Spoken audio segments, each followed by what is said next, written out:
लेकर के जो बुलडोजर का आप सवाल कर रहे हैं, बुलडोजर इसलिए नहीं चलाया था कि विनोद आर्या को कोई दंड देना है, पुलकित आर्या को कोई दंड देना है। ऐसे मामलों में नक्शा बनता है पूरा एकदम तफ्तीश के साथ में। जानबूझ करके पुष्कर सिंह धामी ने सबूत नष्ट करने के लिए मैं कहना चाहता हूं 3 बड़े कारण हैं। एक, क्या कारण है कि एसआईटी ने यह नहीं पूछा वो कौन कौन वीआईपी थे जिनकी सेवा के लिए उस लड़की को अंकिता को परोसा जाना था। कि मैं दावे के साथ कह सकता हूं, मैं जानता हूं इस पूरे षड्यंत्र में ये बिना सरकार की सहमति के अंकिता भंडारी के मामले में, अंकिता भंडारी का गुमशुदगी के बाद विनोद आर्या पुलिस थाने में जा रहा था। अभी तक पता है कहां है विनोद आर्या? विनोद क्या प्रमाणिक है कि वह पुलकित आर्या का ही मोबाइल है? मैं ये बात इसलिए भी कह रहा हूं क्योंकि जिस प्रकार का तौर तरीका है उससे न केवल जमानत का संदेह मुझे होता है। नमस्कार, आप देख रहे हैं फोरम को और मैं हूं प्रभात। जिस तरीके से अंकिता भंडारी के मामले में अभी तक सरकार की तरफ से कोई ठोस कदम नहीं उठाया गया है। एसआईटी जांच कर रही है, तमाम सबूत भी मिल चुके हैं। इस घटना को 3 हफ्ते हो चुके हैं करीब, और हमारे साथ ऐसे ही एक शख्स हैं बात करने के लिए। उत्तराखंड से ही आते हैं भूपेंद्र रावत जी, तो हम इनसे बात करने वाले हैं। इस मुद्दे पर आपका क्या राय है? आखिर क्यों सरकार अभी तक चुप्पी साधे हुए कोई कार्रवाई उस तरीके से दिख नहीं रही है जो होना चाहिए? अंकिता भंडारी के मामले में जो सवाल आप कर रहे हैं, मैं आपको बताना चाहता हूं कि जिस तरीके से विनोद आर्या जो भाजपा का पूर्व मंत्री रहा है, उसके रिजॉर्ट में जिस तरीके उसके बेटे पुलकित आर्या, अंकित और सौरभ ने मिलकर के उसकी हत्या की, अंकिता भंडारी की, उसकी हत्या का कारण क्या है? मैं ये मानता हूं कि यह मामला कोई अकेला अंकिता भंडारी का नहीं है। अंकिता भंडारी एक बहादुर लड़की, गरीब परिवार में जन्मी, लेकिन उसने अपना सौदा नहीं किया। उसकी हत्या का कारण क्या है? उसको परोसा जा रहा था किसी वीआईपी के लिए और उस लड़की ने मना कर दिया कि मैं बिल्कुल इसके लिए तैयार नहीं हूं। मैं सबसे पहले जांच पर कई सवाल उठाता हूं। नंबर 1 कि जांच अधिकारी एसआईटी ने वो जांच क्यों नहीं की? अभी तक मात्र 3 दिन की रिमांड पर समय ने बढ़ाया गया। क्या कारण है कि उस वीआईपी की जांच नहीं उजागर की जा रही है जिस वीआईपी के लिए अंकिता भंडारी को परोसा जाना था? सबसे अहम सवाल है। दूसरी बात है कि जिस जगह पर अंकिता भंडारी को धक्का दिया गया, क्या प्रमाणिक है कि वह पुलकित आर्या का ही मोबाइल है? मैं ये बात इसलिए भी कह रहा हूं क्योंकि जिस प्रकार का तौर तरीका है उससे न केवल जमानत का संदेह मुझे होता है, बल्कि मुझे लगता है यह मामला कमजोर करने का षड्यंत्र है।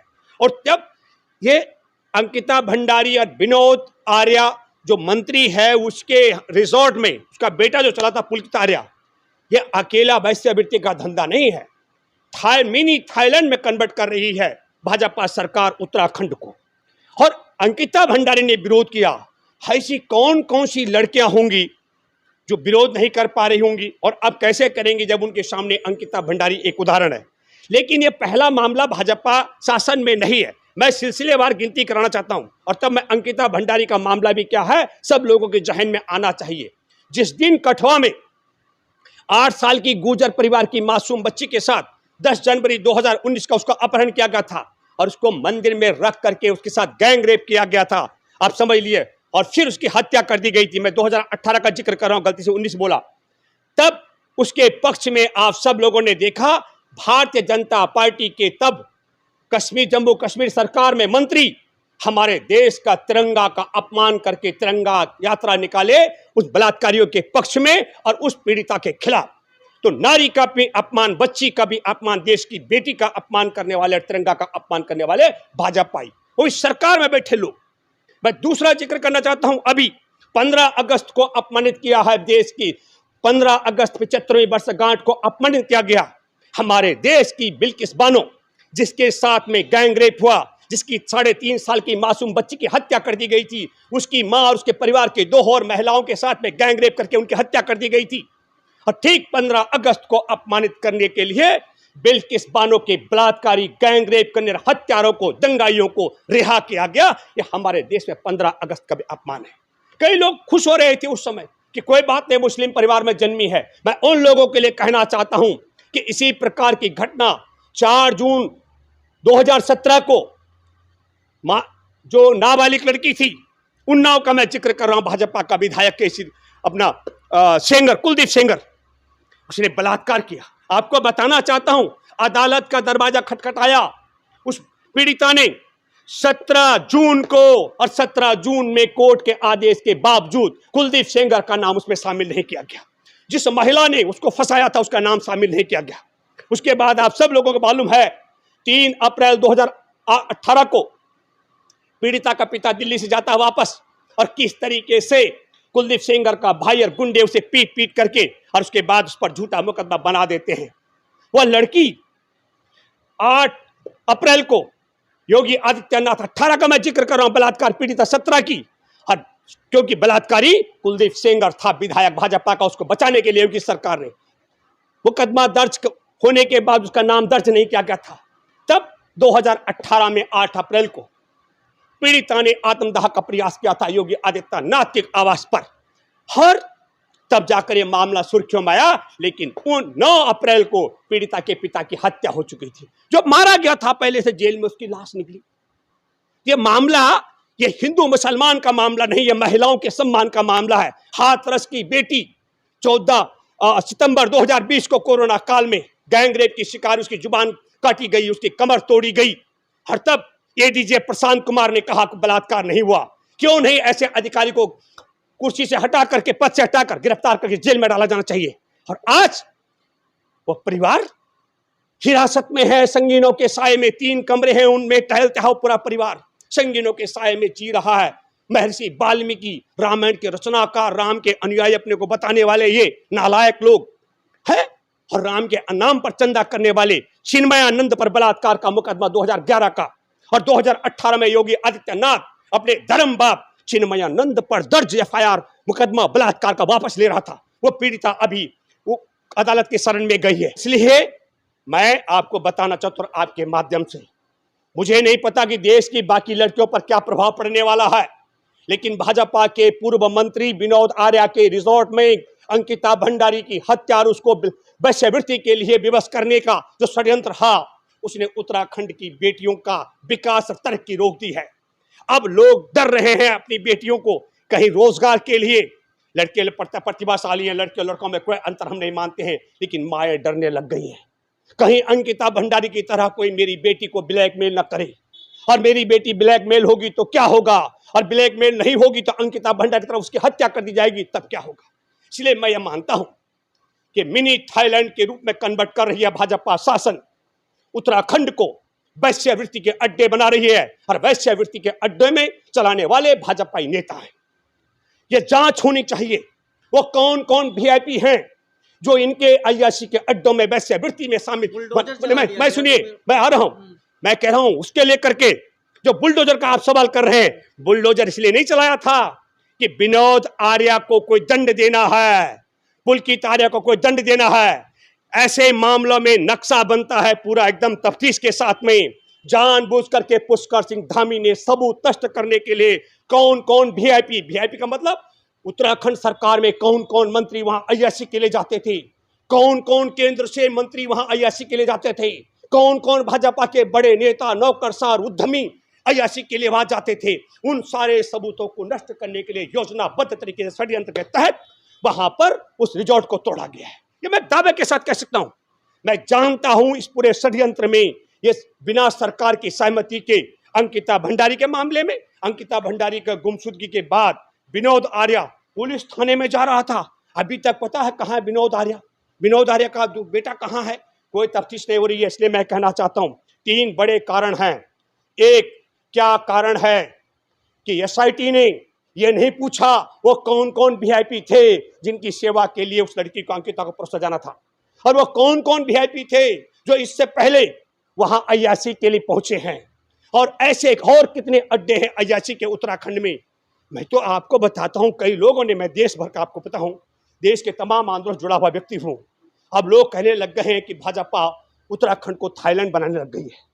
मैं देश के दिल्ली, मुंबई और तमाम देश के बड़े जगह पर रहने वाले भाजपाई समर्थकों से, विशेष तौर उत्तराखंड मूल के नागरिकों से मैं अपील करता हूं, बचा लो इस उत्तराखंड को थाईलैंड बनने से, और दोबारा कोई अंकिता भंडारी की हत्या ना हो सके और किसी बेटी को वैश्यावृत्ति के लिए विवश न कर सके पुष्कर धामी की सरकार, भाजपा की सरकार। और ये कौन लोग हैं आपको पता है, जब गुजरात का मुख्यमंत्री था नरेंद्र मोदी, तब वहां भी एक लड़की की मुखबिरी होती थी, उस लड़की के पीछे जासूसी होती थी।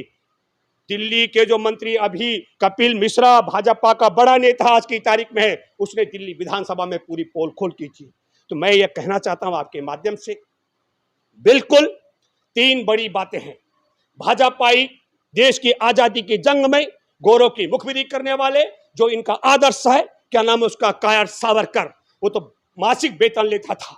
और मैं दूसरी बात करना चाहता हूं, इन्होंने तिरंगा का अपमान किया है। कठुआ में बलात्कारी के पक्ष में रैली निकालकर तिरंगा, और 15 अगस्त को कलंकित किया है। आगे पीछे छोड़ते, 14 अगस्त को छोड़ते, 16 अगस्त को छोड़ते, क्या कारण है 15 अगस्त को आजादी के 75वें वर्षगांठ पर गैंगरेप करने वाले दंगे हत्यारियों को रिहा कर दिया गया और जश्न में तब्दील किया गया है इस पूरे मसले पर। और मैं यह दावे से कह सकता हूं, जिस प्रकार की जांच अंकिता भंडारी के मामले में, मैं उस बहादुर परिवार को, उसके पिता ने कहा मुझे 25 लाख का लालच नहीं है, लेकिन मैं फिर कहना चाहता हूं, वादा खिलाफी करते हैं। हाथरस की बेटी जिसकी जुबान काटी गई, कमर तोड़ी गई और जिसका गैंगरेप हुआ, उसका परिवार ही हीरा संगीनों के साये में जी रहा है, ताकि दोबारा कोई बलात्कार पीड़िता, कोई बलात्कार कोई बलात्कार पीड़ित दलित परिवार दोबारा से साहस न कर सके। इसलिए मैं ये मानता हूं, अरे भाई, योगी आदित्यनाथ ने कहा था मैं रोजगार भी दूंगा और मैं घर भी दूंगा। अभी तक हाथरस की बेटी को रोजगार और घर नहीं मिला है। इसलिए मैं फिर कहना चाहता हूं, उत्तराखंड में एसआईटी जांच कर रही है, पुष्कर सिंह धामी पर मुकदमा दर्ज होना चाहिए, सबूत नष्ट करने का, सबूतों के साथ छेड़छाड़ करने का। क्योंकि डीएम ने कहा मेरा आदेश नहीं है, पुलिस के आला अधिकारी ने कहा मेरा आदेश नहीं, मुख्यमंत्री का, और मुख्यमंत्री का कोई आदेश नहीं चलता है। ये जानबूझ करके षड्यंत्र के तहत विनोद आर्या और पुलकित आर्या के रिजॉर्ट को तोड़ करके उन सबूतों को नष्ट करने का षड्यंत्र है, जिनमें यह साफ उजागर होना था कि कौन कौन वीआईपी वहां अय्याशी के लिए आते थे। और मैं आखिरी बात यह कहना चाहता हूं कि पूरे उत्तराखंड और पर्वतीय क्षेत्र में जहां जहां इस प्रकार के रिजॉर्ट बने हैं, वहां अय्याशी के लिए आने और जाने वालों की पैरवी, और वो कौन लोग आ रहे हैं, कौन कौन वीआईपी आ रहे हैं और क्या क्या वीआईपी आ रहे हैं, इसकी जांच पड़ताल स्थानीय लोगों को अपने स्तर पर करनी पड़ेगी। उत्तराखंड का तो विचित्र मामला आ गया।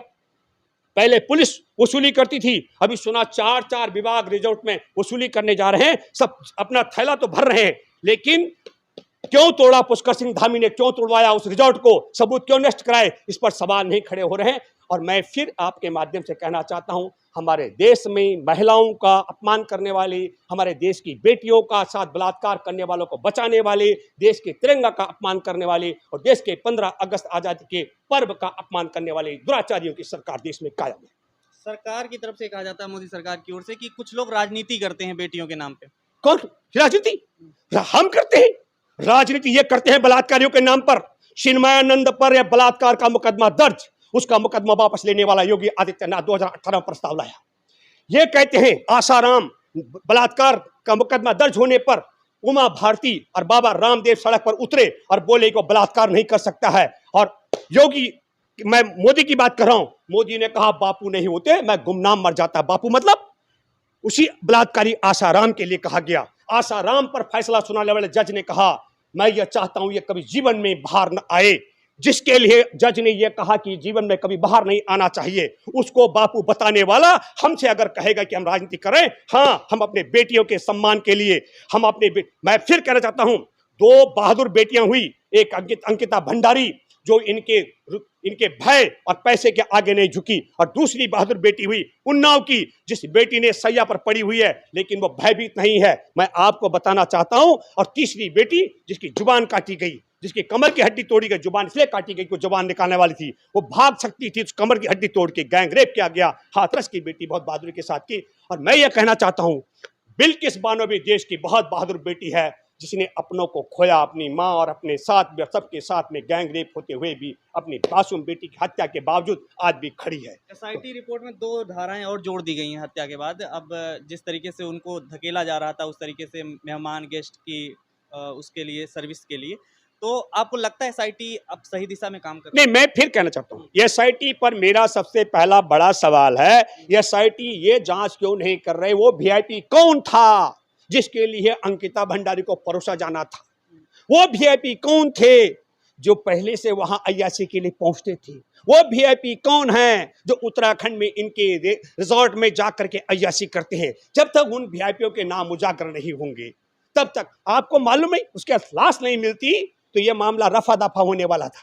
आपको मैं बताना चाहता हूं, पुलिस की तत्परता या सरकार की तत्परता, सरकार ईमानदार होती, पुष्कर सिंह धामी तमाम की जांच कराते, पूरा पैरामीटर्स बनता, कौन लोग रिजॉर्ट में आ रहे हैं, किस उद्देश्य से आ रहे हैं, कौन लोग वहां रुक रहे हैं। अभी तो मैं फिर कह रहा हूं, पुष्कर सिंह धामी के धामी वही है जिसने से निकाल एक मिनट सुनिए, पुष्कर सिंह धामी न केवल महिला द्रोही, ये तो हमारे देश का गद्दारी करने वाला शख्स है। 2014 में इसने भारत का एक नक्शा पोस्ट किया था और उसमें लद्दाख नहीं था। आप समझ रहे, लद्दाख विहीन नक्शा भारत माता का शीश काट करेंगे, उसको पोस्ट करने वाला व्यक्ति है।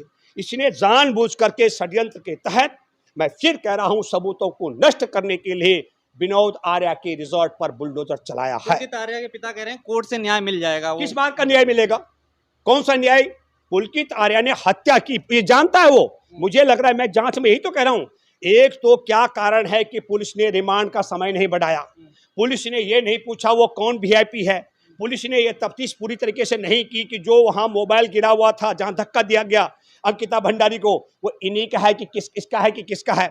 लेकिन मैं जिस तरीके से देख रहा हूं उस मामले में, मुझे लग रहा है कि जिस तरीके से चिन्मयानंद को बचाया गया, जिस तरीके से आसाराम को बेदाग बताया गया, ठीक उसी तरीके से मुझे लगता है कि यहाँ विनोद आर्या और पुलकित आर्या और उनके सब सहयोगों को बचाने का षड्यंत्र सरकार कर रही है। उसका सबसे बड़ा सटीक उदाहरण है उस घटना स्थल पर जहां सबूत थे, उनको नष्ट करने के लिए पुष्कर धामी द्वारा चलाया बुलडोजर। खबरों में बने रहने के लिए फोरम 4 को सब्सक्राइब करें और नोटिफिकेशन पाने के लिए बेल आइकन दबाएं।